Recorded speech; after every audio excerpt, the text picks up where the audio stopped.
बिस्मिल्लाहिर्रहमानिर्रहीम। अल्लाहुम्मा सल्ली अला सय्यिदिना मुहम्मदिन व आलिहि व इत्तरतिहि बिदाति कुल्ली मालूम बिल्लाह का अस्तगफिरुल्लाह अल्लज़ी ला इलाहा इल्ला हुवल हय्युल क़य्यूम व ला इलाहा इल्ला हुव। आज जी अपने पिंड आए, अपने घर आए, अपनी मां जी को आए। तो पिंडों का खाना दसिया जो खाते रहे शुरू तो हूँ तो मावा को बह के जो अपना खाने का मजा अपना ही है। उन्होंने सारा खाना देख लो, समझ लो सूड़े मिर्च का चार, नींबू का चार, साढ़े वास्ते वो मुर्गी देसी बैठे मां को ना मां का प्यार है। साढ़े वास्ते मुर्गी भी आ, साढ़े वास्ते कट्टा भी आ, साढ़े वास्ते बकरा भी। रोटी उन्हें खानी है इन्ना स्वाद आना रोटी चोपड़ी और आ साड़ी चटनी। ये खुराक साड़ियाँ पुरानिया खुराक खाते अस हो मजा आता रहा। ना कभी बीमार होने तो ना कभी खाने बीमार होवे ये खाते रहे थे।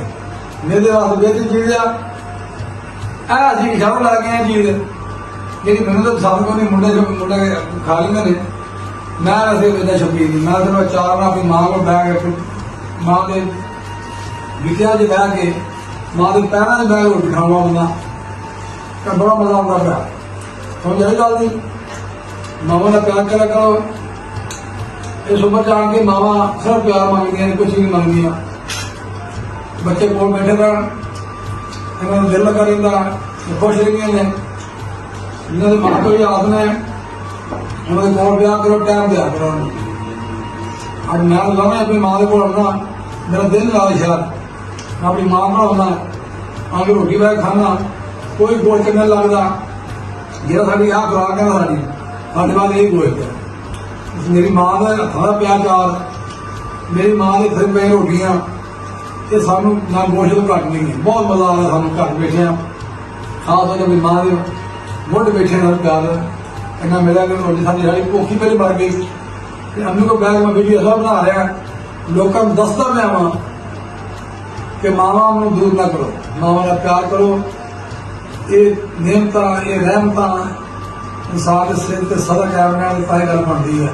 जो मावा तो महरूम ने उन्होंने पुछ के देखो जिंदगी ने सारा सिद्ध साया आ गया।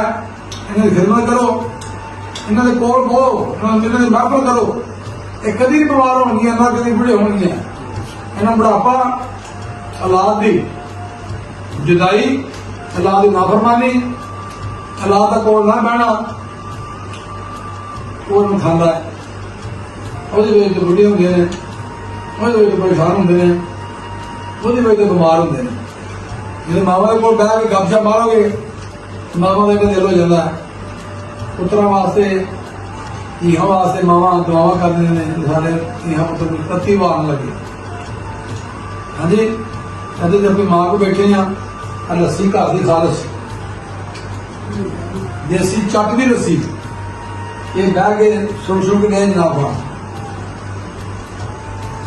नाल बुरकी नाल चार तो नाल लस्सी अपना स्वाद है। हर दोस्तों को मैं रिक्वेस्ट करांगा जिथे भी हो अपनी मां को ना भूलो। जे दुनिया तो टुर के नहीं तो कब्रस्तान जाकर दुआ करा करो। जो कब्रवाद के उत्ते बह के पढ़िया करो। उन्होंने मंदरा स्थान आखिरी मंदा स्थान शर्म वास्ते जुलूस भेजा करो, पढ़ के बच्चा करो। इन मावा के कबर भी दुआ दी ने मां टोर भी जाओ दुआ कबर दी है। थोड़ी भी नहीं गल मावा को बैग खाना खाया करो, मावा के हथा खाना खाया करो, मावा के हथ चुम्या करो। इंज लभदी जाना मुड़ के सारी उम्र होंदा लंघ मुड़ के कदर करो मां प्यो की। मावा को बह के अचार भी तुम जनाब देसी मुर्गा लगे तुम मसूड़े अचार जनाब तुम अपनी गोटियां लगन। मावा का प्यार करो। मां प्यार नहीं भुखे ने नहीं कोई पैसा कोई शायद ना हो मां के कोल मां के कोल बह जाओ दिल खुश रहना। अपने पुत्रा सोचनगियां, अपने बेटियां सोचनगियां, अपने घर सोचनगियां।